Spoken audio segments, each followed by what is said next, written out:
Sebuah serangan udara presisi menghantam posisi militer Ukraina di wilayah Sumi, menewaskan hingga 30 tentara.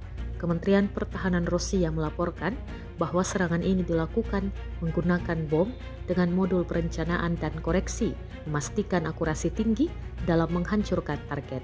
Rekaman dari lokasi kejadian menunjukkan ledakan dahsyat diikuti oleh kobaran api besar yang menghanguskan bangunan tempat para tentara Ukraina bermarkas.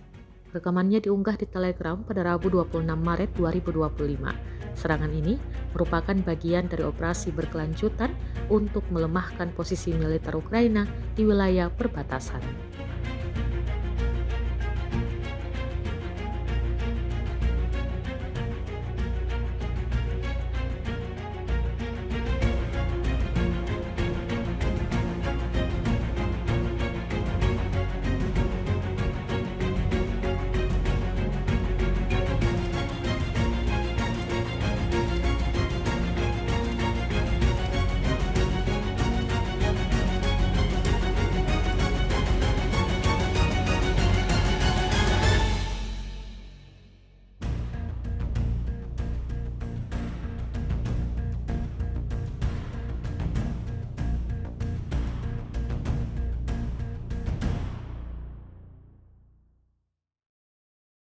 Download Tribun X sekarang, menghadirkan lokal menjadi Indonesia.